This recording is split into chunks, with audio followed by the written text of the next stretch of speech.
Excellent. Okay, so I'm going to shift into some content here. I want to let the folks who are on Saturday know is that some of this will sound a little bit repetitive, but I am going to go into more depth in some of this stuff. The other thing that I want to say is that we usually need to hear things 2 or 3 times before they sink in. Here's some of the stuff in the spirit of, oh, now I'm starting to really hear it and get it. Someone else joined us for the second half of last Saturday, and she had done my whole 4-month program. And she wrote back and said, you know what, it just all sunk in a new way. I haven't heard it in a long time. So just kind of getting exposed again can help. So the first thing I just want to say is, why are we here? And it has something to do with something I know and other folks know as well, have noticed about alternative practitioners and coaches, or what might be called heart-based practitioners. Other people call them conscious practitioners. I'm not super fond of that language because I often hear I'm conscious and they're not conscious as a way that doesn't feel real yummy to me. But there is something about wanting to do business in a different way that tends to lead to certain predictable snags for some people. The first thing is that often they just don't know much about business. They didn't go off to business school. That wasn't their first interest. They're training in massage or EFT or whatever it is, didn't do any training in business. So they literally may not know much about it. And then if you add in the fact that they're usually not highly attracted to business, it wasn't the first thing they wanted to get into. They like their healing stuff. They like their feely stuff.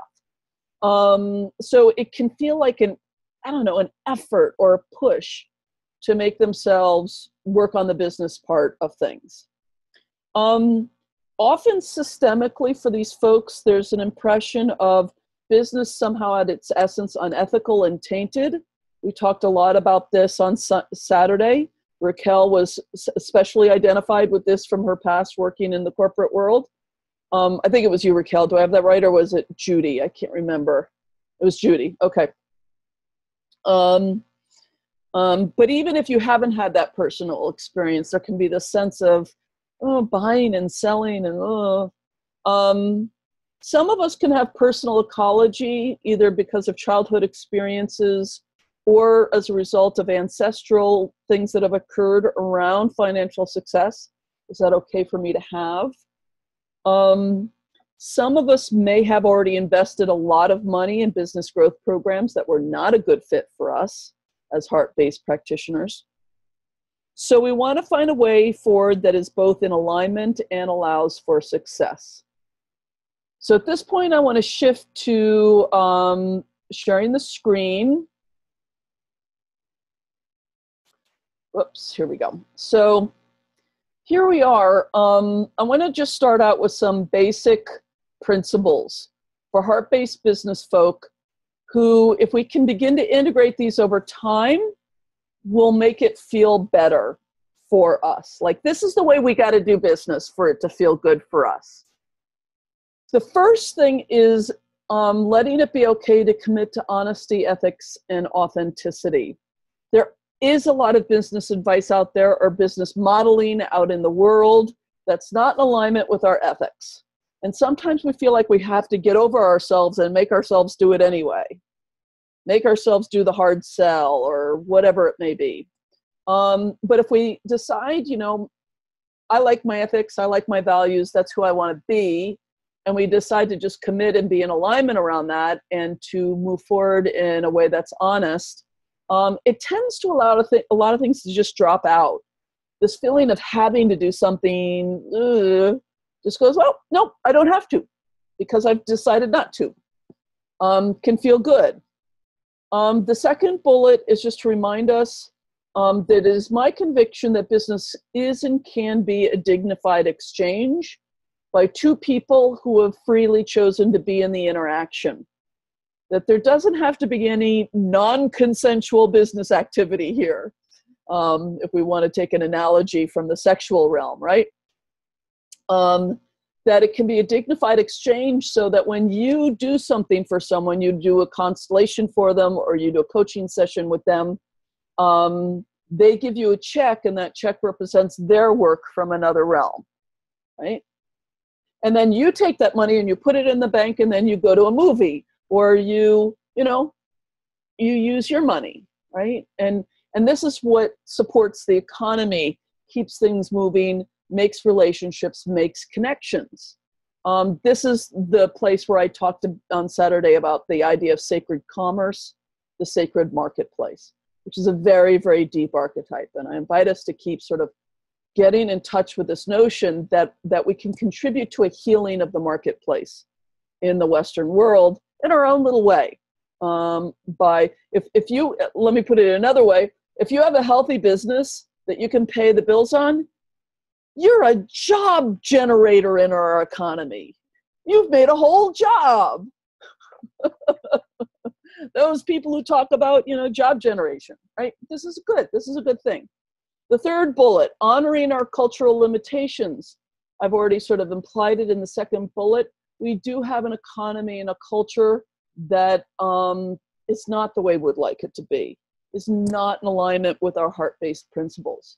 So the best way to be in the presence of it is not to be righteously oriented at it, or to just sort of put it out of our minds, but to sort of bow to the reality that this is our environment for doing business.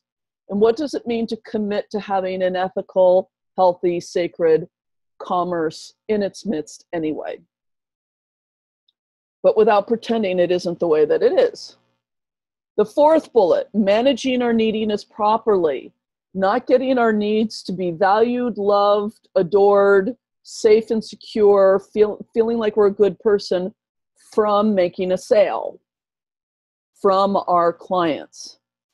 Instead, if we still need, these are needs.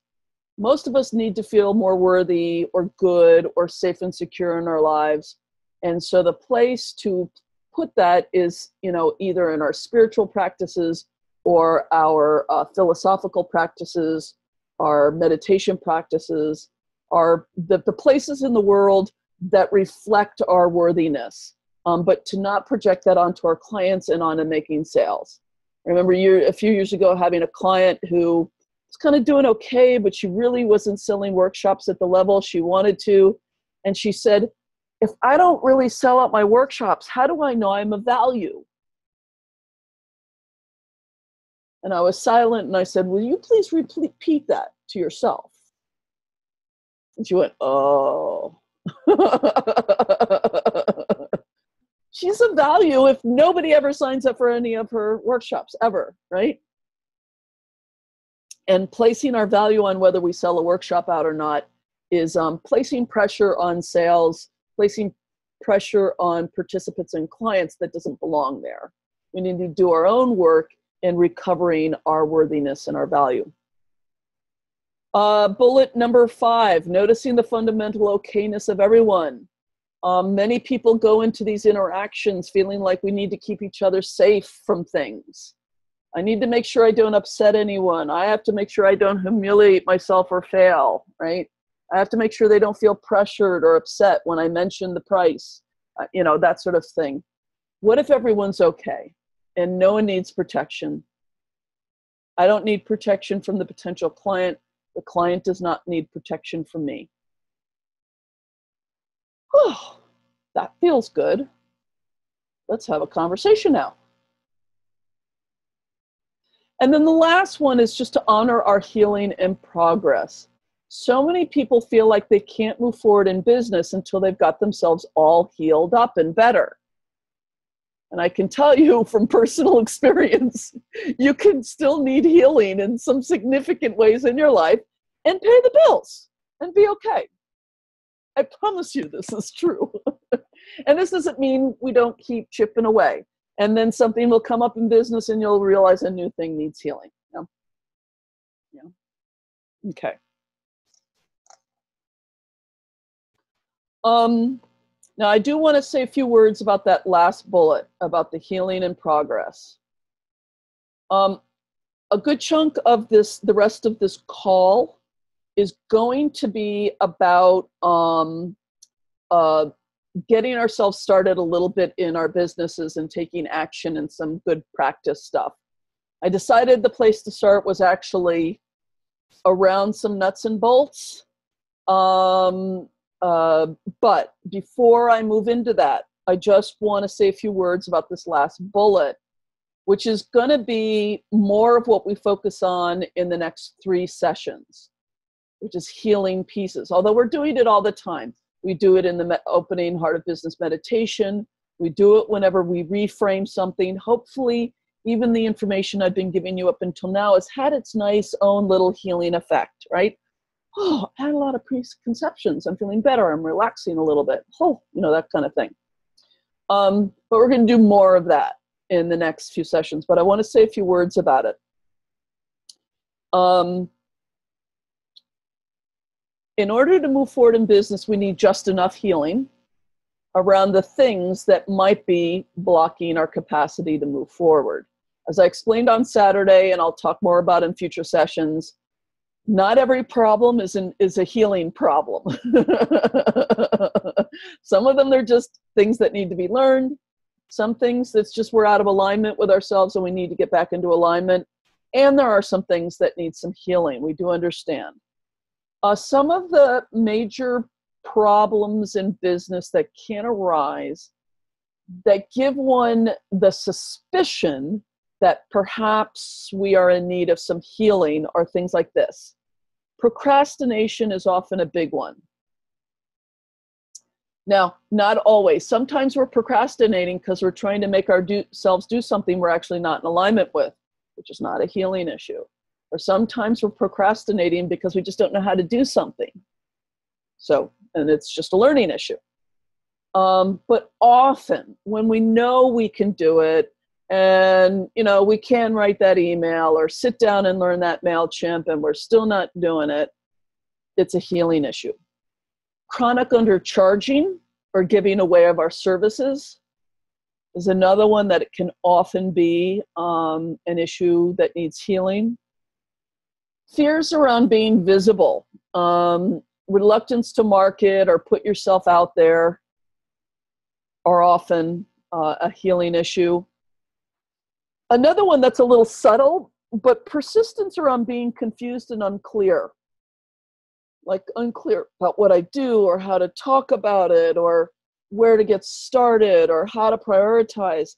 Sometimes there's this kind of like atmosphere of confusion and indecisiveness that is a healing issue. Last one, I could do an infinite list, obviously. The last one that I'm just going to offer up is not being able to get started, which might be a subset of procrastination in a way. But wanting a business, having thought about it, maybe even taken some steps, but not really being able to get started. And months have gone by and you still haven't really started, could mean you're in need of some healing around that stuff. Okay. So this is all I'm going to talk about on these issues today on healing and overall